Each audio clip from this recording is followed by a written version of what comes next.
आरती कीजे हनुमान लला के, दुष्ट दलन रघुनाथ कला के। आरती कीजे हनुमान लला के, दुष्ट दलन रघुनाथ कला के। आरती कीजे हनुमान लला के। जाके बल से गिरिवर कांपे, रोग दोष जाके निकट न झाके। अंजनी पुत्र महाबल दाए, संतन के प्रभु सदा सहाय। आरती कीजे हनुमान लला के, दुष्ट दलन रघुनाथ कला के। आरती कीजे हनुमान लला के। देवीरा रघुनाथ पठाए, लंका जारि सिया सुधिलाए। लंका सुकोट समुद्र सिखाए, जात पवन सुत बार न लाए। आरती कीजे हनुमान लला के, दुष्ट दलन रघुनाथ कला के। आरती कीजे हनुमान लला के। लंका जारि असुर संघारे, सिया राम जी के काज सवारे। लक्ष्मण मूर्छित पड़े सकारे, लाए संजीवन प्राण उबारे। आरती कीजे हनुमान लला के, दुष्ट दलन रघुनाथ कला के। आरती कीजे हनुमान लला के। पैटी पताल तोरी जमकारे, अहि रावण की भुजा उखारे। बाई भुजा असुर दल मारे, दाहिने भुजा संत जन तारे। आरती कीजे हनुमान लला के, दुष्ट दलन रघुनाथ कला के। आरती कीजे हनुमान लला के। सुर नर मुनि जन आरती उतारे, जय जय जय हनुमान उचारे। कंचन थार कपूर लो छाए, आरती करत अंजना माए। आरती कीजे हनुमान लला के, दुष्ट दलन रघुनाथ कला के। आरती कीजे हनुमान लला के। जो हनुमान जी की आरती गावे, बसी बैकुंठ परम पद पावे। लंक विध्वंस किए रघुराए, तुलसीदास स्वामी कीर्ति गाए। आरती कीजे हनुमान लला के, दुष्ट दलन रघुनाथ कला के। आरती कीजे हनुमान लला के। श्री गुरु चरण सरोज रज, निज मन मुकुर सुधारी।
के प्राण प्यारे वीर हनुमान हो, राम जी के प्राण प्यारे वीर हनुमान हो।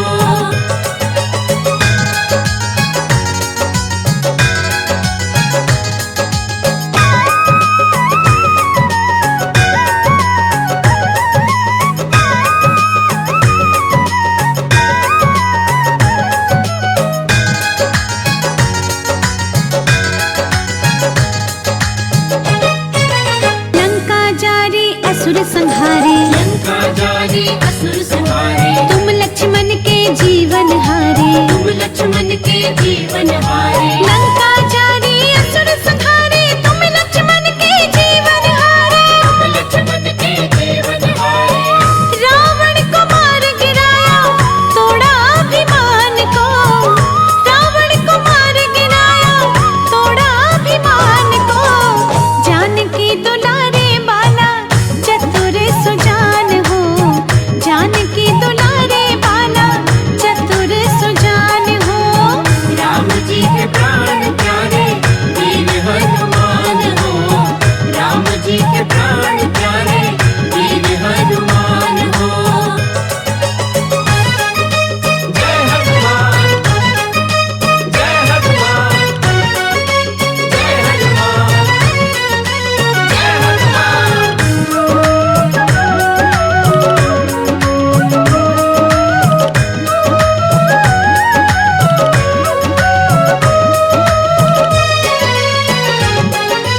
तुम कलयुग के देव हमारे, तुम कलयुग के देव हमारे, राम भक्तों के तुम रखवारे। राम भक्तों के तुम रखवारे।